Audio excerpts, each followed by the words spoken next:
Thank you very much, Phumelele. So the recent negative events culminating in South Africa and neighbouring southern African countries experiencing apartheid sanctions imposed by the West is a damning indictment of how low we have fallen in the esteem of most of the world. So these are the words of Professor Saths Cooper, a former political prisoner and member of the 70s group. Today marks, of course, looking at the death of the former President Nelson Mandela, that being 8 years, of course. Let's chat now to Professor Saths Cooper. He joins me now live. Prof, a very good afternoon to you. Thanks indeed for joining us on this, the 8th anniversary, marking, of course, the passing of Madiba. How should we be remembering him? I think we should be remembering him quite significantly because he is arguably the most iconic figure this country has produced and one of the iconic figures on the continent. And I do know that lots of ex-political prisoners are watching your show tonight, Griselda, because they hold Nelson Mandela in very high esteem, and he has a particular place in all their lives. Looking back to past those 8 years, so much has happened, not just in South Africa, but around the world grappling with so many challenges. South Africa, of course, having her own fair share of problems. If we look at recent examples, of Madiba's legacy, what he stood for, and where we are now, how the West has treated South Africa, how you penned your dissatisfaction in what I just read a few moments ago.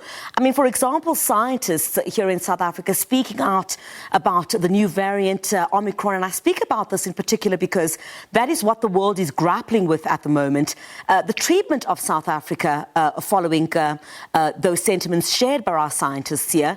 And the next thing, travel bans are imposed. We see some of the sentiments in some of the Spanish newspapers, arguing that this variant had originated from Africa.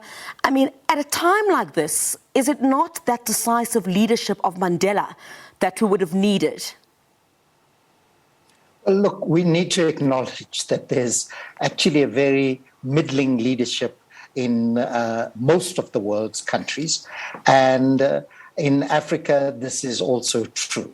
We have not seen the striking leaders who are able to hold others accountable, who are able to gain the esteem of other countries. We have leaders who have depreciated not only their own esteem, but also the country. They have brought this country down in tremendous ways. A lot of the leadership in this country need to be held accountable for causing the West in particular, old colonial countries and other countries across the globe, diminishing us in how they look at us. They look at us as a basket case. They look at us as a corrupt country. They look at us as one that's out with its begging bowl.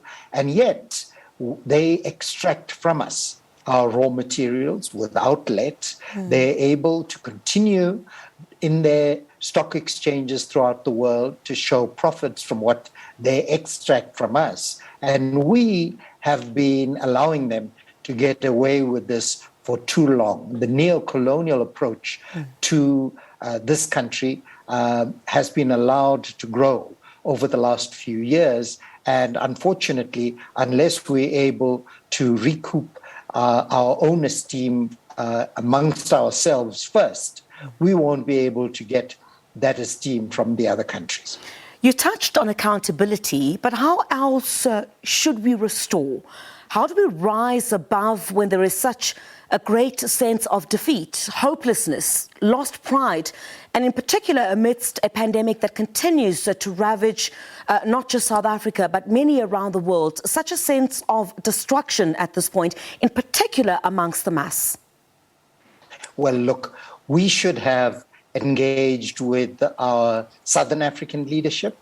For one, we should have engaged with other leaders in the continent, and especially leaders who we engage with in terms of trade and other engagements. We should have engaged with them about a common cause on how to deal with something which does not respect borders. The immediate lockdown measures were taken in a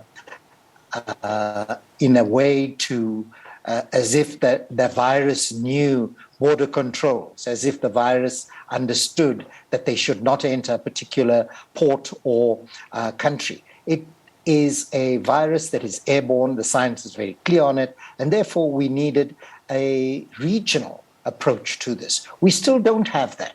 We're not engaging, for instance, with our Southern African development country partners. We're not providing the kinds of solutions we should be with this major pandemic. Instead, we continue with our aid to those countries economically, but surely we should be also looking at this health crisis that we're confronting, and we should be able to turn this around. The advantage we do have is that we've got a younger population. All these countries have populations that are young, robust, able to have immunity at a higher level than many of us, than me, for instance, and older people, and those who are vulnerable and susceptible to other illnesses. So we have not approached it in the way we should. In fact, in the language we use, we tended to ape the West. We called our advisory committee, or whatever it is, a command council. It's almost warlike when there's no war to declare but against a virus. It's not people. So little wonder then that the rest of the world begins to look down on us. We have depleted our own capacity to develop drugs, to indeed, we had vaccines. A while ago, we were able to develop our own vaccine protocols to deal with certain issues that we confront. We've given all those away to other people. So we are a net importer, indeed, of even food. We're a net importer of food, which shouldn't be happening because we have farmland, we have a huge capacity to grow our own food. We can grow other areas that we have been lame on. For instance, we should be declaring this as an emergency. We should be taking the lead in forcing the issue of IP from those few that tend to control it and make huge profits from it. And I'm talking about the big pharma companies. We should be doing that kind of thing. For instance, when HIV/AIDS was ravaging the continent and ravaging a few other countries, Brazil, for instance, declared it an emergency. And in that sense, you're able to bypass IP. We don't. We always go with a cap in hand. We always plaintive, and we get dumped upon, especially by those leaders who are still colonial in their mentality.